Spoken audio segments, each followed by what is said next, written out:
Boom, boom, boom, boom, boom, boom, boom, boom, boom, boom, boom, boom, boom, boom, boom, boom.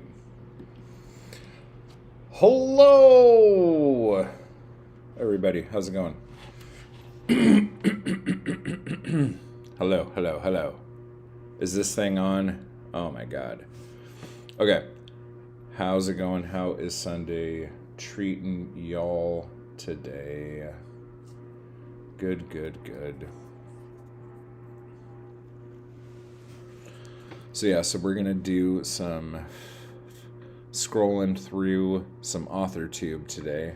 So that'll be fun. And we're just gonna take the piss out of a bunch of people in a super loving way. And if there's anything good and clever, we will give people their damn roses, and it'll be nice. So what's going on with everybody?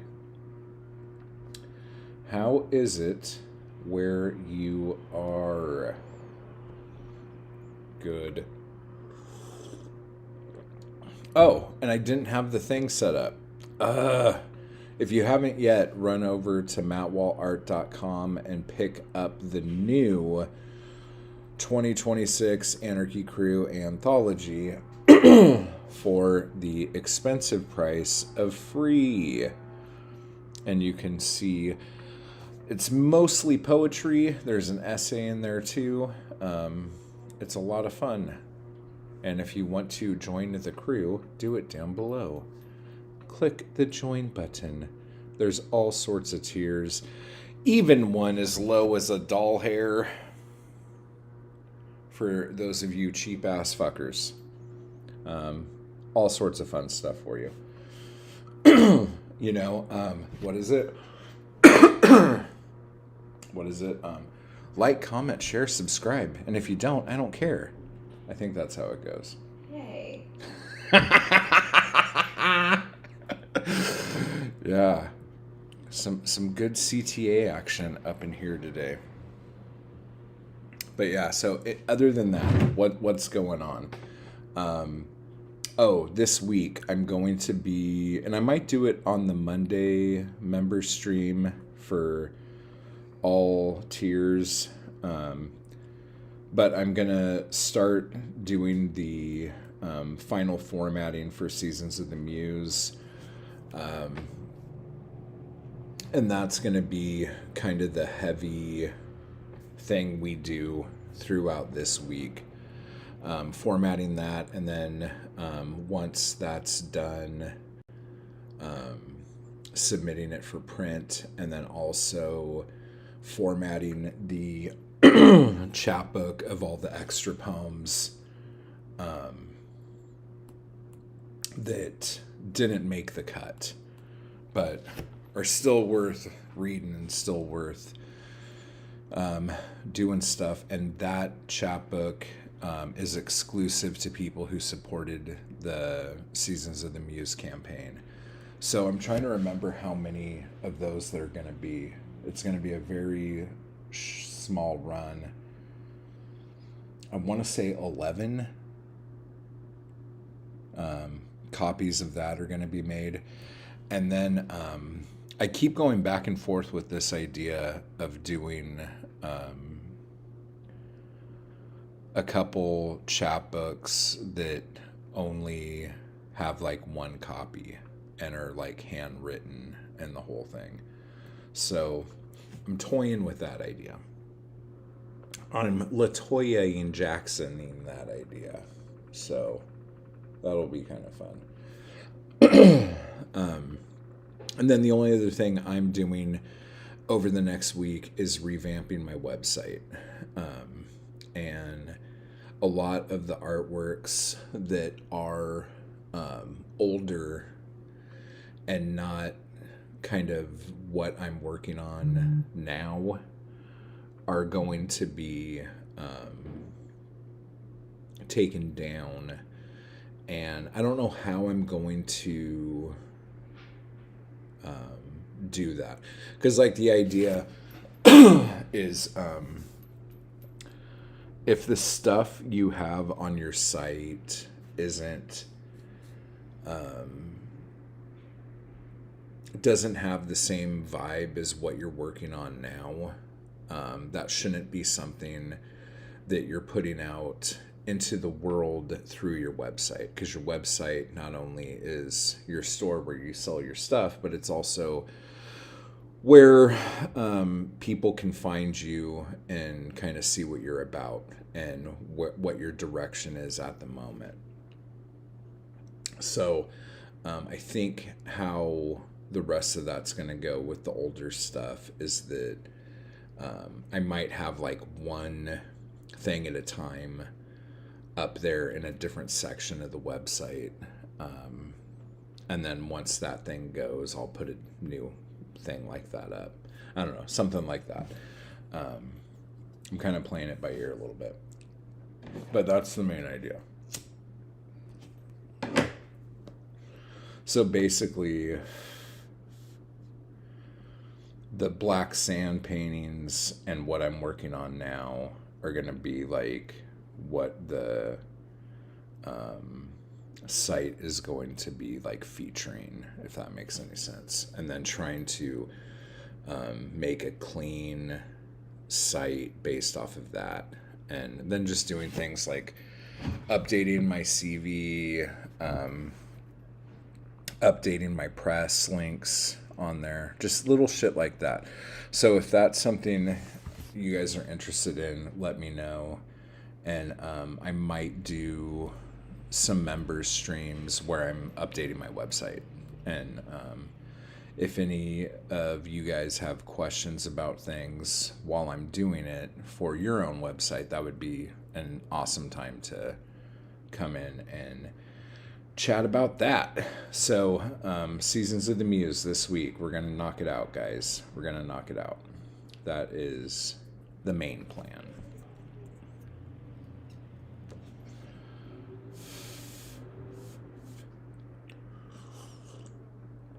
All right, let's see what's going on here. So for those of you sitting, get your drinks, get ready, because we're going to start scrolling here in a minute. We're going to see how this goes. We're going to see how this goes. Super fun. I'm so Julia. Oh. I need to stop doing that. Jesus fucking Christ. Okay. Let's see here. Where are we going to start?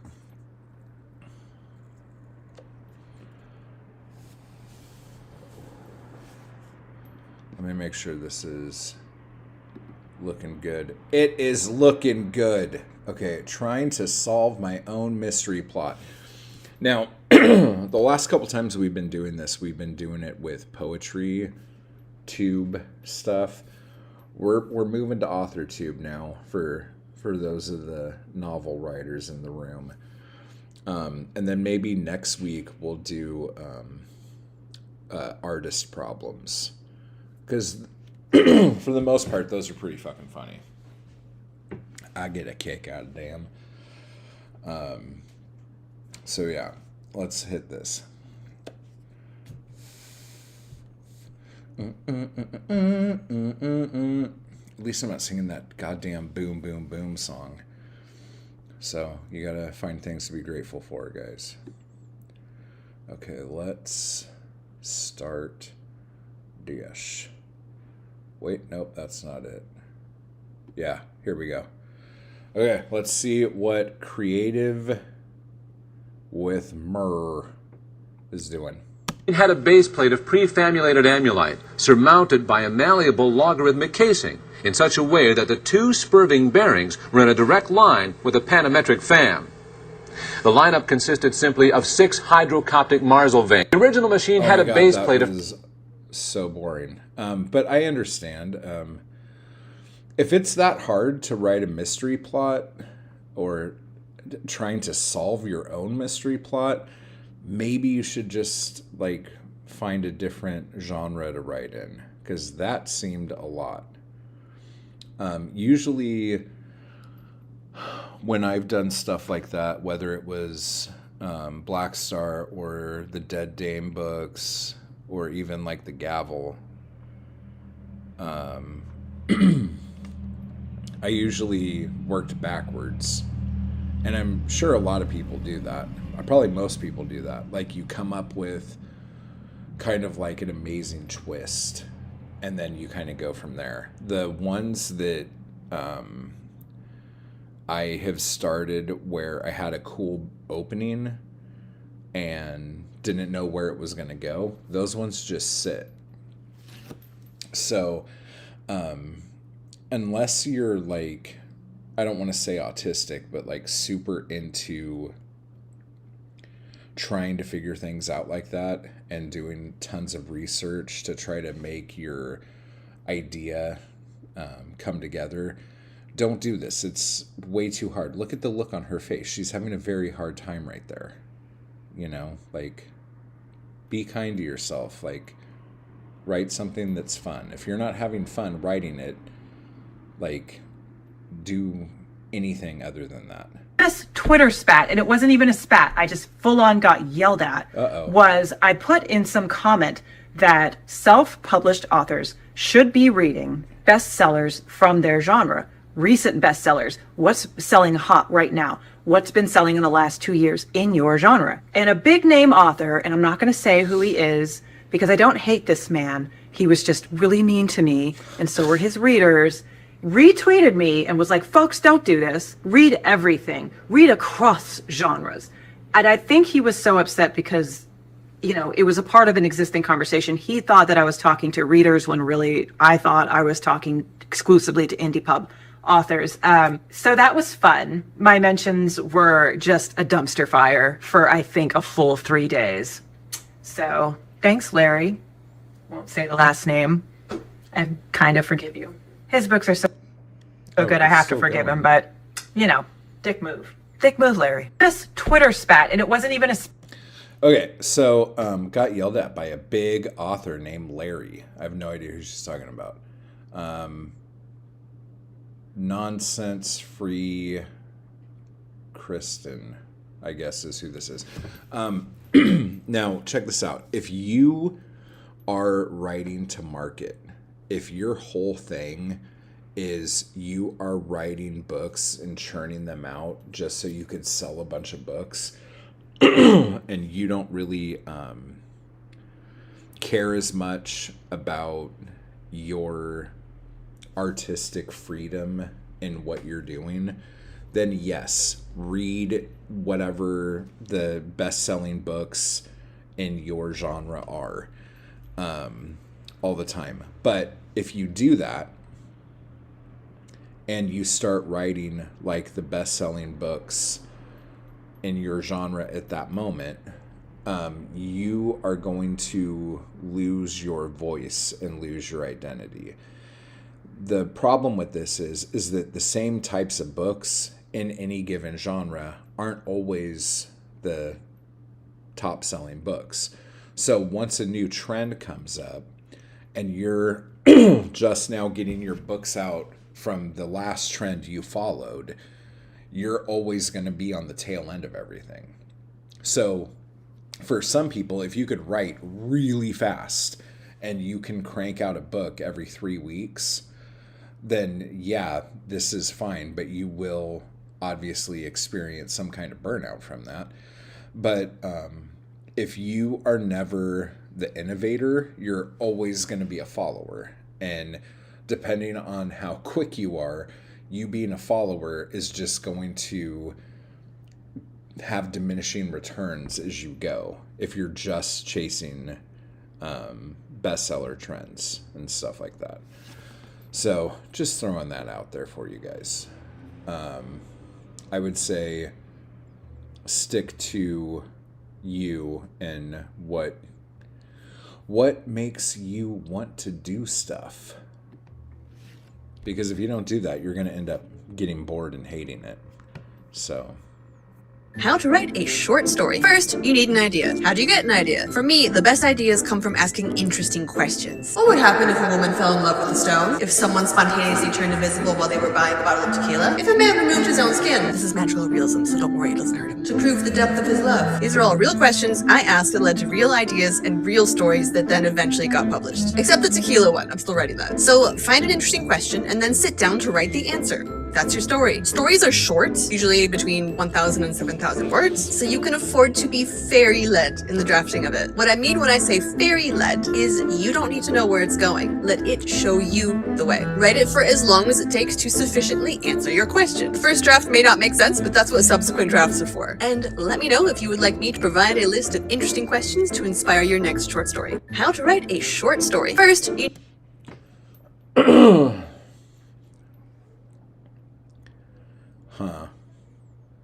So this advice, like on the surface, isn't bad. I want to kind of dig in more to the the editing of this short than anything else, but that's not what we're doing here.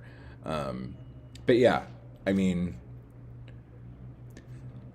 get a question that you think is interesting, especially with short stories. And if you're not familiar with this and you don't read a lot of short stories, again, if you don't read a lot of short stories, what the fuck are you wanting to write short stories for? But what I have noticed, a lot of people, they want to be a writer, but they're more interested in being a famous, wealthy writer than actual writer who has to write every day and do the work and do all the stuff. People think about like, oh, I have this idea for a book. I'm going to write this book and then I'm going to be rich. Like they don't think of all the middle shit. And the middle shit is what like 98% of being a writer is. So that's really interesting. So make sure you are reading.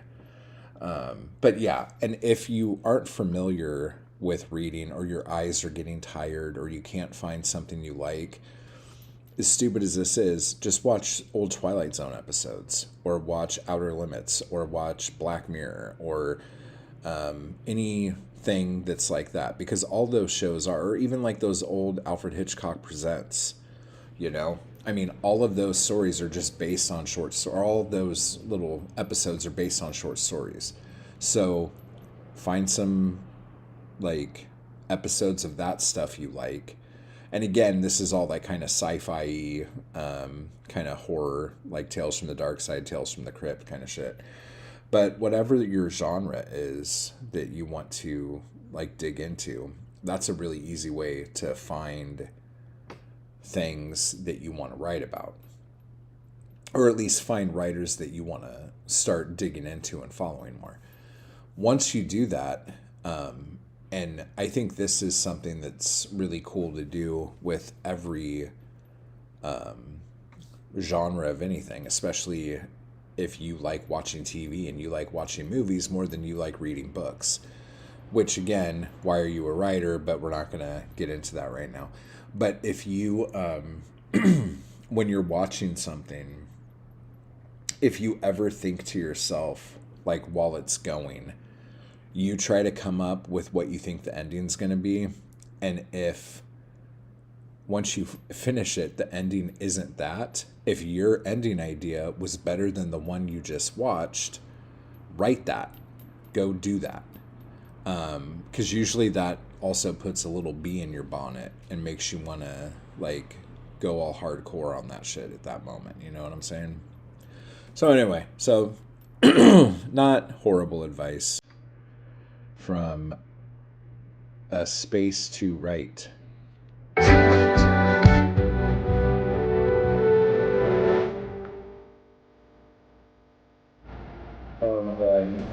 That's too much. La la la, whatever. La la la, doesn't matter. I have a question. So anyway, those last two was someone writing a book at 14. So I'm not gonna knock anybody who wrote a novel at 14. Like, they're killing it. Here's exactly what happened. Not the old stuffy nose there? Oh. About to blow the schnoz. Yeah. Jason, we've had this for almost... Imagine spending thousands on... Alright, today I'm here at Goodwill. Hey you guys, so I want to talk about a fountain pen brand that I don't see discussed enough on. That was very strange. Let's do this. How bad can I be? How bad could I possibly be? Let's see. How bad? Okay. I don't know. Like, just like I love somebody who can write 3 drafts of a novel that is 160,000 words and still have time to make cringy TikToks, you know, and follow trends and stuff like that. So that's really cool. Because I would say just focus on your writing and don't worry about doing all that stuff. But, I mean, if you have time to do that and do that, you know, you're kind of, like, superhuman. So, good for you. Here's the agenda, let's get cracking. So after I low-key might just drop out of the summer school this year. yes, I dropped out of summer school. I woke up the next day with a burst of energy to try and read the rest of my second draft. However, after coming home late after bug night, I put my hair up in heatless curls and I managed to read only 3 chapters of my draft at 12 with interesting results. What are these notes? Maybe change the thing from earlier about everything hurting to this right here. This makes much more sense. No, it freaking doesn't. It's not much, but it's honest work. Here's the agenda, let's get... Wow. Read the draft and take notes. Solidify characters. Solidify world. Solidify plot. Edit act 1. Edit act 2. Edit act 3. Grammar check. Send to editor. Wow. Wow. That was a lot. I'm beginning to think that... because we go back and forth with all this stuff. When we're doing stuff with poetry, a lot of the people that we, like, watch are so up their own ass. Like, we make fun of them and can't believe how pretentious they are. And then when we come over to this side of YouTube, a lot of these people are very high-strung and seem to have a lot of time on their hands. I mean, this person's doing all sorts. Who is this? Julianne Pepper Writer. Killing it. I mean, that's a lot. I don't know. I'm, again, probably the worst person you guys should be taking advice from. Let's be real. Like, I don't think you should do any of these things. But somebody's doing it, and it's working out for them, so that's okay. Wow. Okay. Let's see. I'm going to come over here. Yeah, no, that looks okay right there. Okay, so yeah, doing all the stuff. I would like to know how that's going, but we'll see. Here's a top tip for if you are trying to do a really long day of writing and get plenty of words in. Make sure that you take regular rock chick breaks like I do. So all you need is your microphone, and ideally you'd have your hair down because rock chicks need to be able to, you know, throw their hair around and just spend 5 minutes rocking to your favorite song and then get back to work. Here's a top tip for if...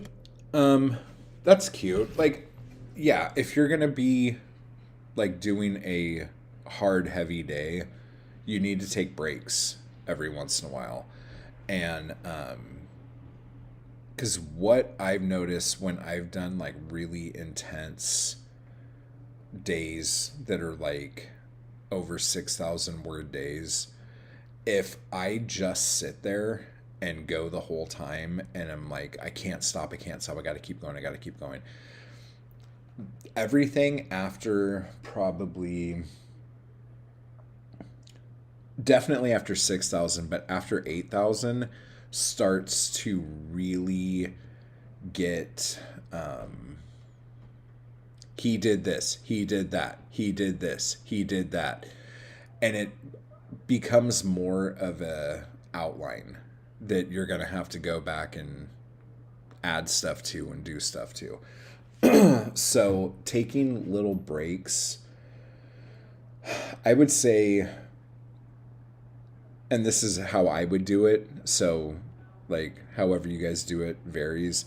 But after like 3,000 words, like, stretch, go for a walk, eat something, like, do something.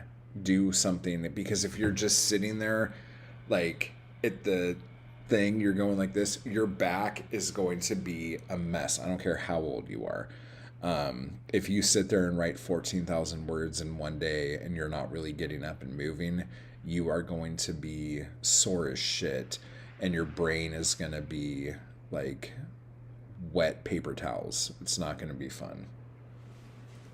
So yeah, if you want to just sing and rock out, that's good. But like, treat yourself when you're doing those things. I don't believe in writing themes. My book is about love. It's about what it might be, and probably is. And in fact, it's probably just chock full of good themes. But the themes, from my writing anyway, just happen. I don't believe in writing themes. My book is about... Okay, writer's drinking. Oh, I like the cut of his jib. We're going to talk to that. So, writing themes with Diane somebody. So some of you might know who this is. Of course, we don't want to write themes, and we don't want to do that and talk about that. But if we want to sell our book, we need to know what that is. So writing to theme is... No, I don't want to say it's silly, but it's very constrictive.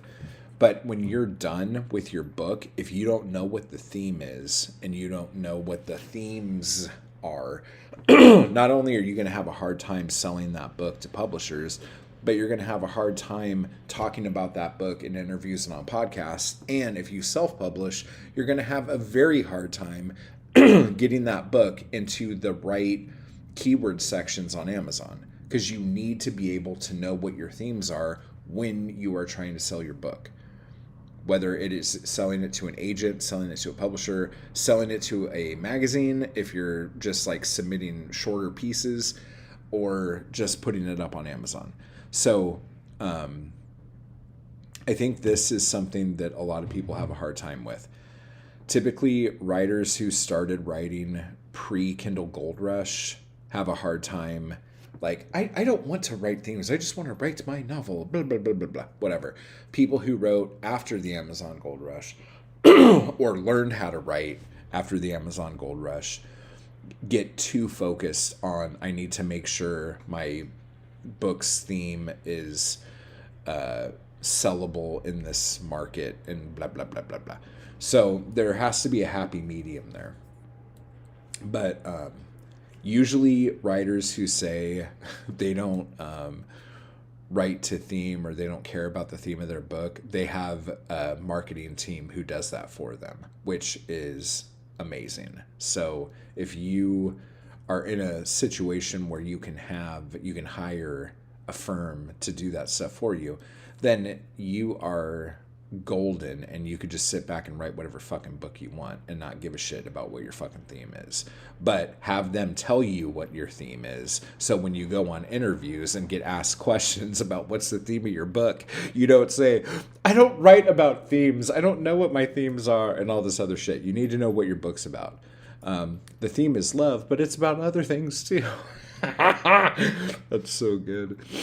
So yeah, so that's some fun stuff for you guys. Let's see. Have you ever had a dream that you have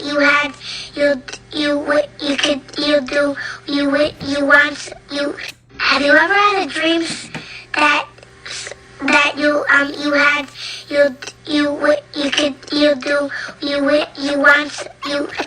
ever had a dream that's gold. That's gold. And I love that it's just like a shot of the blank white screen. The great white void. Oh my gosh. So there's two things here. One, the opening sentence of your book needs to kill. Everybody knows this, right? It needs to draw you in. It needs to hook people, the whole fucking thing. But the other thing that a lot of people don't know is that if you end up selling your book to a publishing house, or you end up getting an agent for your novel or whatever, 9 times out of 10, they're going to tell you to delete either the first 2 or first 4 chapters of your book because it's not necessary. Most people overwrite the beginnings of their book because it's not that we think that the readers are stupid, but we think they need to know everything before anything starts. And that's like the death nail for so many books, because part of the fun of reading a book is finding the world out as you go.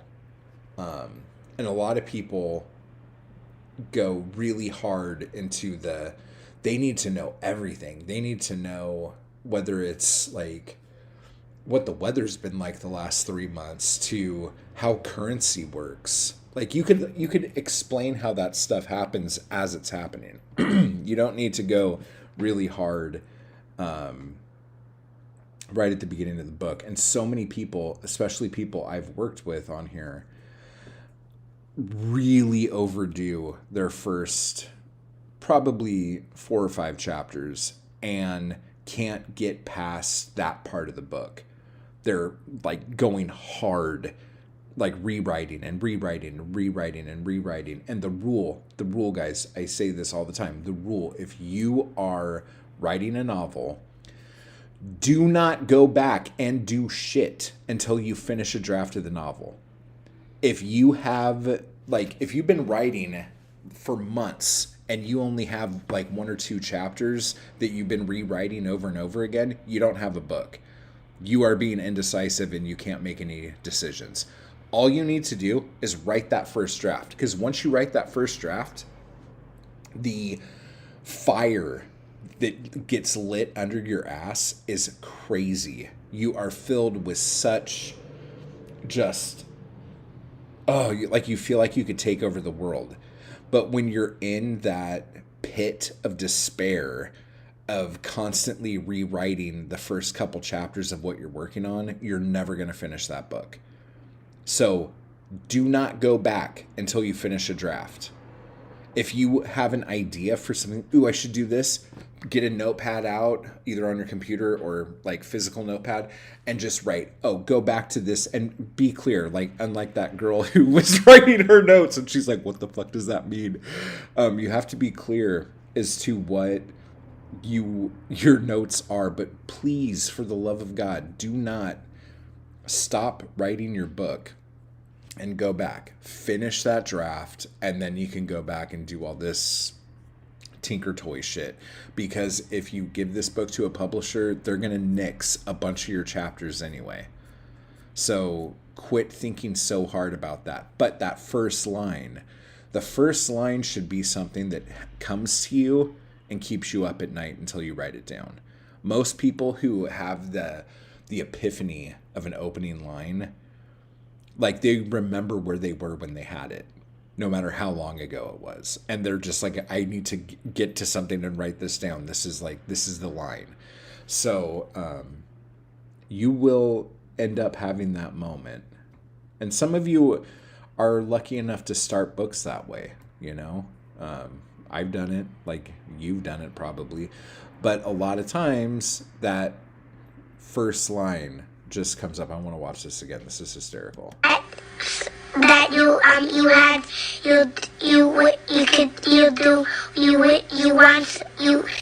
you ever had a dream that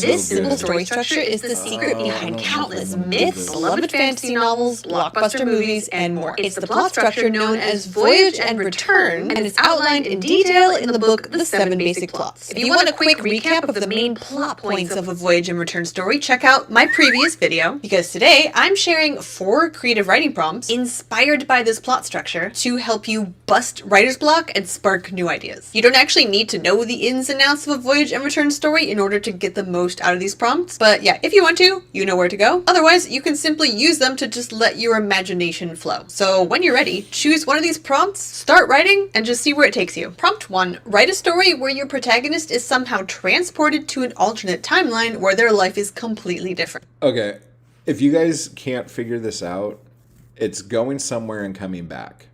Okay, that's a voyage and return. So it could be as simple as you checking the mail and coming back to your apartment and then reading the mail, or it could be something as heavy as Lord of the Rings. But yeah, it is definitely a major plot device. Another kind of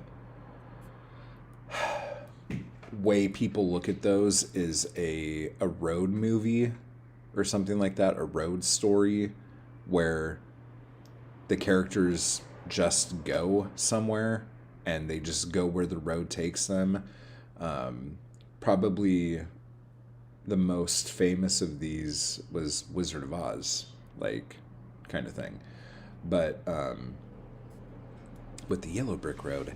But anyway, yeah, so I'm not into magical realism, and I'm not, like, she does a lot on her shorts, and I'm sure she has tons of subscribers because of that, because she's really putting in the effort there.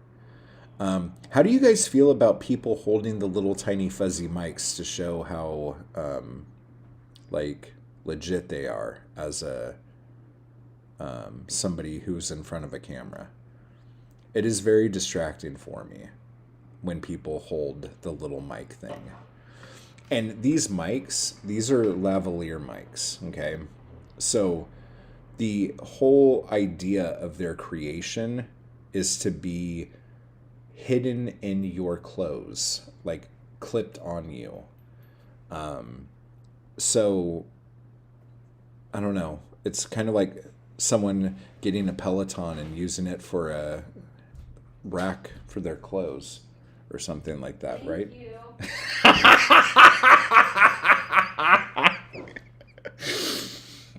Oh my God, that's funny. But yeah, so that just drives me a little crazy. That's just a whole other thing there. Oh, we'll come back to that. Sorry. Let's see. I never thought of it that way with rewriting chapters before being finished. The Big Meanie, hello, how are you? Yeah. Yeah, that is legit. Finish. Let's see. Okay, let's go back to this shit here.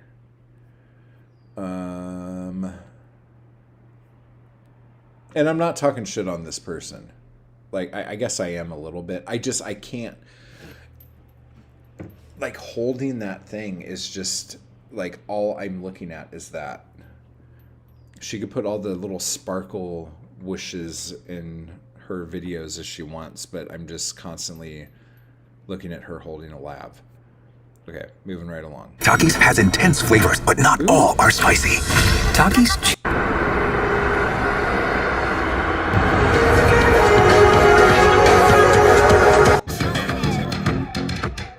Every pet in my shop is listed at $5 million, and yet the top elite families are lining up at my door. Some even jack the price. Okay, let's do this.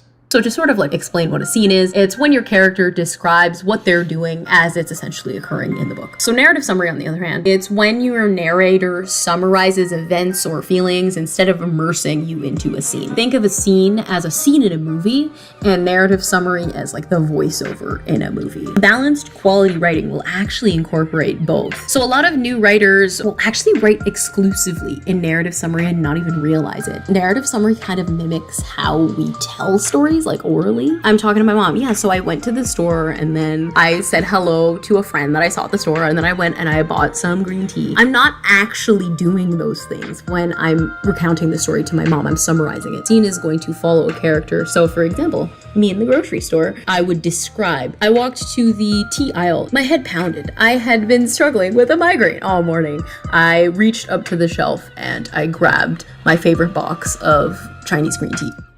So to sort of like explain what a scene is, it's when your character describes what they're doing as it's essentially occurring. Okay. So what I want to say about this, and a lot of you are probably doing this right now watching this. There are a lot of people okay, there are a lot of people who go on YouTube or Instagram or TikTok or whatever and give writing advice like this, okay? Which is like good advice, okay? It's very basic storytelling technique. What ends up happening though, when you, the viewer, watch this, you constantly go, oh no, I'm not doing this right. I'm not doing this right. And then you end up not writing your book. So the best advice anybody can give you is quit fucking looking for advice on fucking YouTube, TikTok, and Instagram and just write your fucking book. When you're done writing your book, then you can spend time like going down the fucking rabbit hole of are you good enough by like whatever. Like I don't even, oh my God, it's so frustrating. I have a story about this actually. Not a story, but like life experience. When I was doing the serials like crazy and like every week putting out something new, I was listening a lot. Not at first. At first, I was just doing whatever the fuck I wanted to, and that was working. But then I started listening to different podcasts, following different people, and there was this one podcast I listened to called Writing Excuses. I have no idea if it's still out there, but it had Brandon Sanderson on it and like 3 other people. And it was a cool 20 minutes where they just talked about something and then said, now go write. The problem is when you sit and listen to this shit, then when you go to write, you're constantly thinking, oh shit, am I doing this thing or am I not doing this thing? And it starts getting in your way from just writing your fucking book. So if you are somebody who has been spending more time researching little things like this than you're actually spending writing, you're fucking up. Okay, I'm just going to call you out right now. You need to be spending as much time as possible working on the thing you want to have come out, and then maybe like 5% of that same time watching live streams with me or any of these other people. Because all it's going to do is make you think of what you lack. It's not going to make you focus. Because when you spend time and time and time going through each one of these people's things over and over and over again, you're not going to be able to retain all that. But the only thing that you are going to be able to retain is the feeling of, oh my God, am I inadequate? Because you're not going to be able to put all this shit into practice. I mean, how many things have we talked about so far? You probably don't even remember all of them. Okay? But if you spent your time writing your book instead of worrying about this shit, because here's the deal. We all know how to tell a story. Some people tell stories better than others. And the thing that I always tell people is in real life situations, when you're telling somebody the events that happened to you that day, are they like enthralled? Are they on the edge of their seat? Are they like making eye contact with you? Are they like, uh-huh, yeah, then what happened? Yeah? Or are they like this?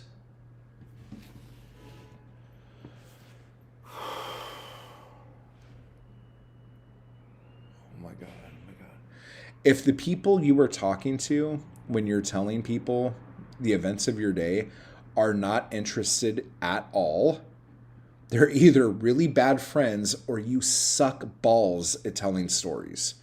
Okay? So you need to start thinking of ways, and this is a good way to do it, when you are just interacting with the people in your everyday life. Try to keep them enthralled. If you need to spice things up, do it, because that probably means when you're writing your book, too much downtime's happening. There's not enough stuff to keep people enthralled. If you're writing, and let's say you're totally wide awake, You haven't done shit today. You woke up, you had some coffee, you might even have gone for a jog. You're just ready to write. And you sit down and you start typing and you're 700 words in and you're yawning. Your fucking shit is boring. You need to spice it up. It needs to have something happening. It has to push to the next thing. Unless, of course, you're writing literary fiction and then it doesn't have to be about anything. And being as boring as humanly possible is usually what gets you awards. So that's a whole other thing. Yeah. Man, I went pretty hard into that. Yeah, so like this is fine if you're just trying to find out narrative structure and all this other shit. But at the end of the day, write your fucking book. Like every single writing advice book or video or whatever, whenever you hear motherfuckers talking, at the end of all of it, they're going to say, yeah, but none of this shit matters unless you're sitting down and writing your fucking book. That's the only thing that matters. Okay? So, Julia. How would you say your mental focus is? Oh, it's focused. I haven't, look, I have trouble even saying to myself my own head the number of years. I no more think of myself as being as old as I am than fly. I mean, it's just not. I can't. Okay. Hey, if you want to write this much on a YouTube short, write your fucking book. What the hell is this? This is some small ass type. Okay. One day, someone is going to read your book. They're going to clutch it to their chest as they cry. They'll place it on the nightstand in a permanent space of books I'd love to read again. They'll tell their friend and family member that yours was the book that changed their life. Some kind of emoji. Now go write it. Okay. Do we talk shit on grammar on something like this? What are we doing here? That's a lot. They'll tell each friend and family member. No, I guess that's fine. It just is clunky. I think of this every day. Eyes filled with water emoji. Dude, what the fuck? That was a lot. Okay. This is the end. Beautiful friend. This is the end.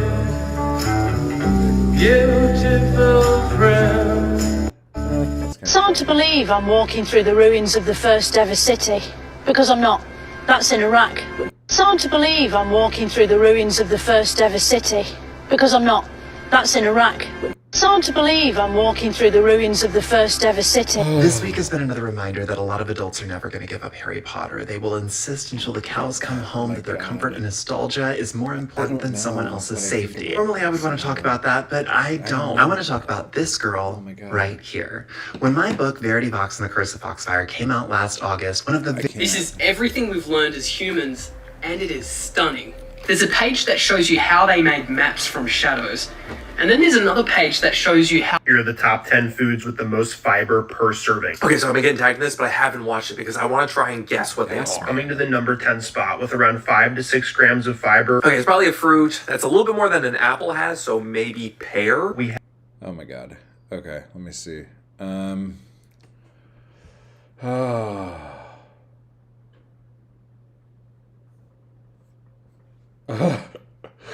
Okay, this looks fun.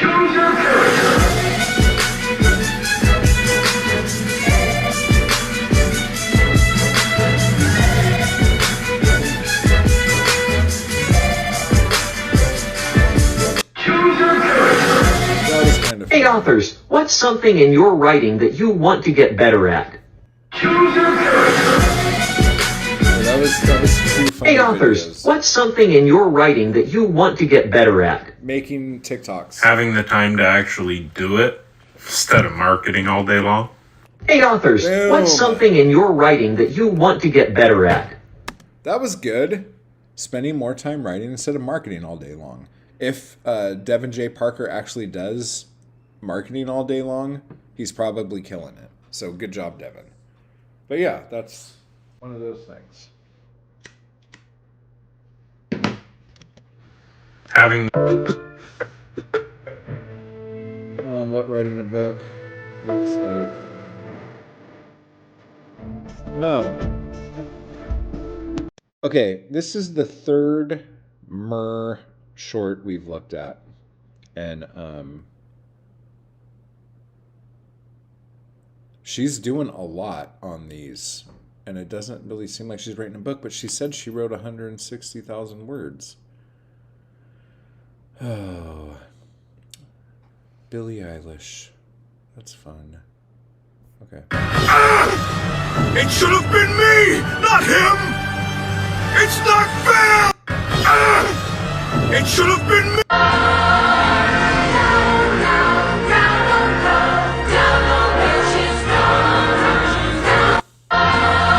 $10 for alarm. If you like these horror movies, read these horror books. If you like the movie The Texas Chainsaw Massacre, read Brother by Anya Alborn. Why is that the Texas Chainsaw Massacre she showed? Oh, that's so sad. These youngins. Have you seen this? Abram's Descendants. The toughest part of This is how I wrote a book in 2 weeks. 75,000 words about girlhood, anxiety, language, men, friendship, family, you know, all the cool things, in 2 weeks. Which is weird because I'm usually pregnant with novels. I spend 9 months growing them. Weird analogy. Anyway, this time I left my collection of books about writing to collect dust and reread some of my favorite books for inspiration. Then I sat down, and the most important thing is I didn't plan anything. I didn't question my plot, my characters, my choices in perspective, tense, or style. I just started, and without the burden of my own exaggerated expectations, the story fell out of me. There are, of course, next steps like editing, reviewing, sending it to my professor, my workshop peers, my agent, hop on the train to publication. But for now, I want to revel in this moment where I can present this novel to you. It's called Pitbulls. The first draft is 75,382 words or 190 pages. This is how I wrote a book in 2 weeks. Yeah. I do like the pregnant with novels. That was pretty funny. Good job. That was a good little metaphor there. You don't need food, you need charging. There are Well, this year's Dirty Dozen report is out, and it finds. Okay, let's see. We'll end it with this. Rabbit season, duck season, rabbit season, duck season, rabbit season, duck season. Okay, that was kind of funny. Plotter, pantser, and then there's plantser, where you kind of have a little bit of a plot, and you kind of have some notes, but you're still kind of doing whatever the fuck you want to do. So that's pretty good. Yeah. So what are you guys? Are you a plotter or a pantser? Or are you both? Are you a plantser? Okay, Caitlin, hello. I'm so Julia. That's so funny. Hey, the background music in some of these is not great. Yeah. Agreed.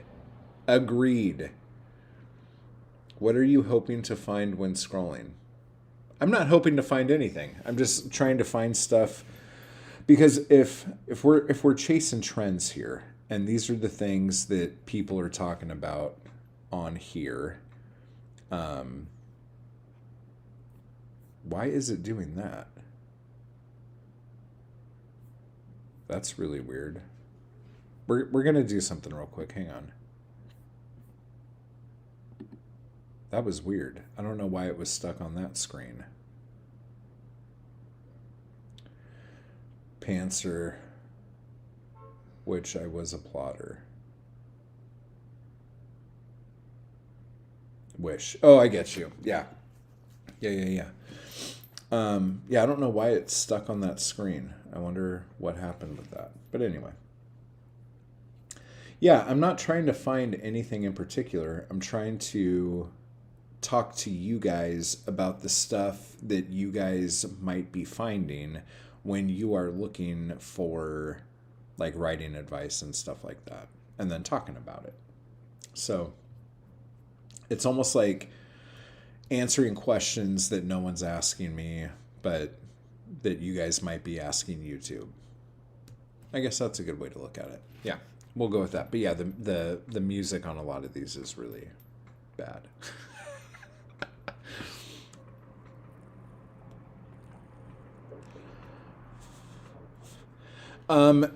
I am probably a plantser.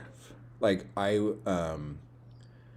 usually when I'm working on a novel, I'll kind of decide up front.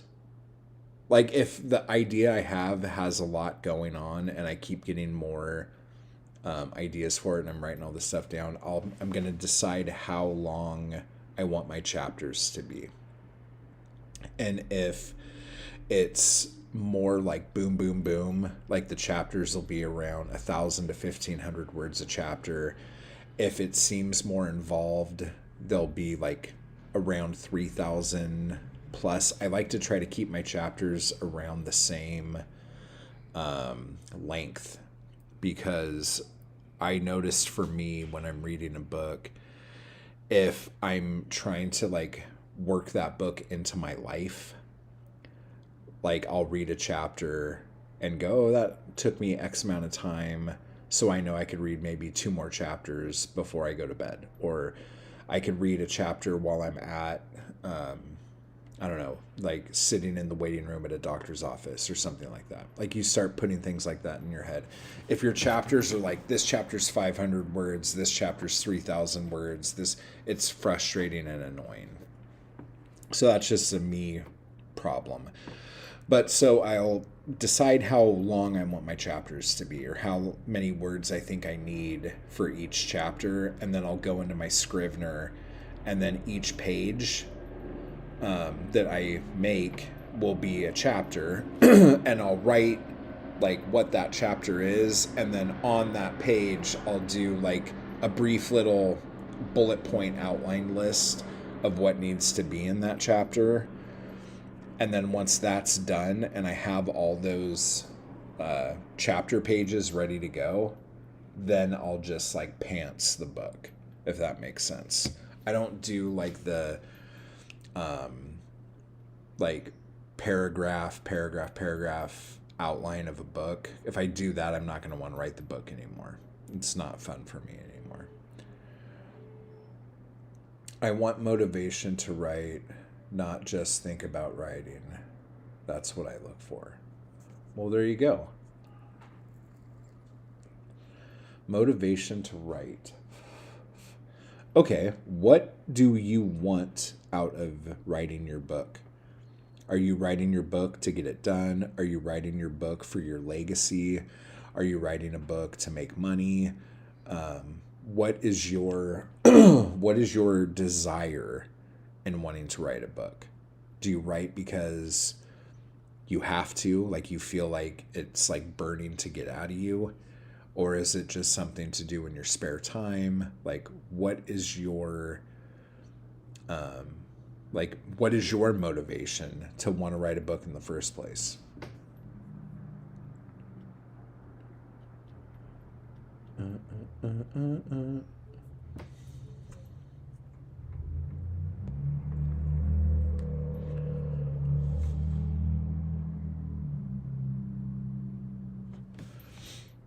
While you think about that, I'm going to check something real quick here.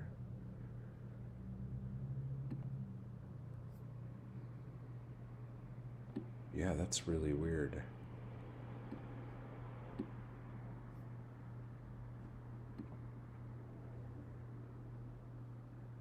Let me see. Where did my obes go? Yeah, that's weird. I don't know why I did that.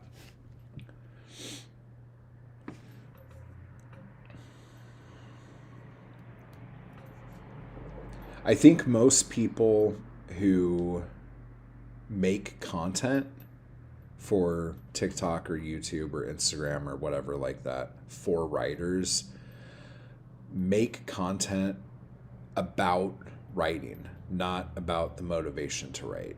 I think because they think those are the things people are going to be looking for. Like, they think that's what people will like be typing into search bars, or they just like to hear themselves talk about stuff that they think they know a lot about.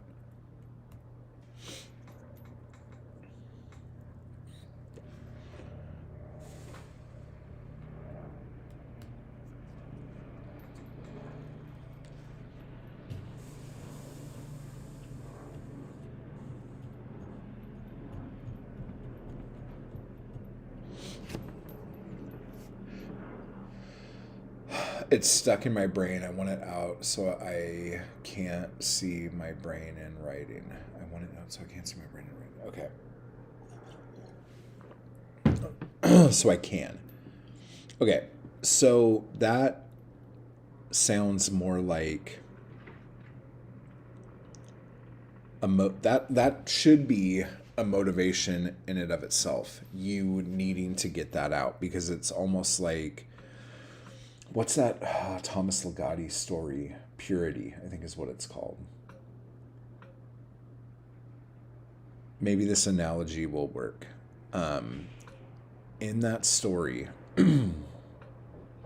this kid is telling his dad, and I might fuck this up, it's been a while since I read it, but this kid is telling his dad that he thinks the attic is haunted, and he keeps like thinking that there is a man hanging in the attic, and he's freaked out, and he wants the dad to do something about it. And the dad tells him, he's like, the attic's not haunted. Your brain is haunting the attic with your idea of something that might be in there. And I think what we can take from that is when we have an idea and the idea is like burning and it's just like bouncing around in our head like all day for days and days and days and days on end. That idea is like haunting our brain to the point where we can't focus on anything else, whether it's creative or not. And you're just constantly, whether you're like doing dishes, cooking dinner, going for a drive, watching TV, like spending time with the family, if all you're thinking about is this story that you want to write, you have to write that story to get it out of your head. And once you write it, it's so weird. Once you expel that from your brain, how little you think about it ever again. Exorcism writing, for sure. Totally. You, like, it goes away, and it's almost like you never think about it again.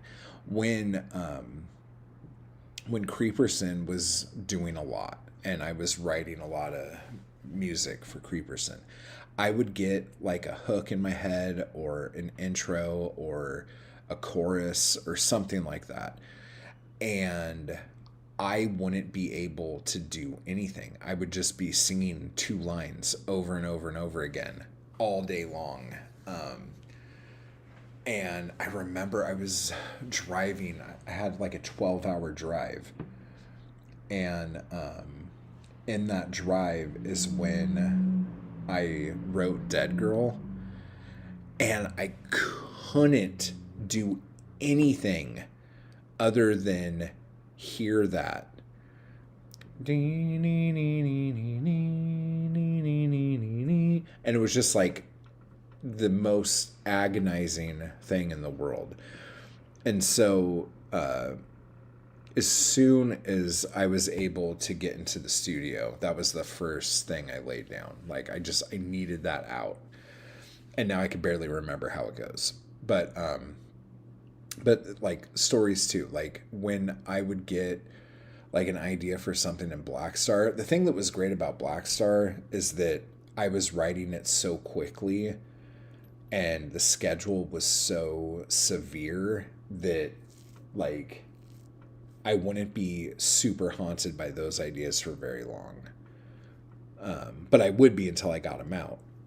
So yeah, as soon as you get them out, like you get your brain back, you get your thoughts back until that antenna above your head gets another bolt of lightning of some other idea from the ether, and then you're back into the exact same situation you were before. Not to scare you away from it, but that's usually how that goes. So yeah, you have to get that out. So your motivation to write should be like your brain is haunted and you need to exercise your brain demons. Oh wow, we did it. That's it.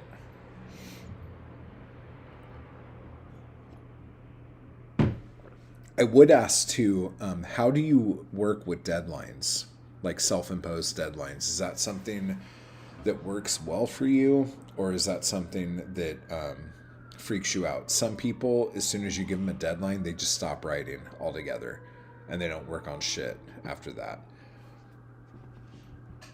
And other people, like, they thrive on deadlines. I used to thrive on deadlines, now not so much. Once I know the ending, I find it difficult to finish.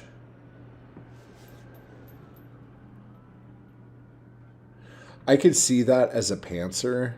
Like, if you are writing, because basically you're writing something to almost entertain yourself. You're writing something that you want to see out there, something that would interest you. So once you know the ending, like, you're done. You're like, oh, that was amazing. That was good. I don't need to finish it now. I know how it turns out. I would probably say, to help you with that,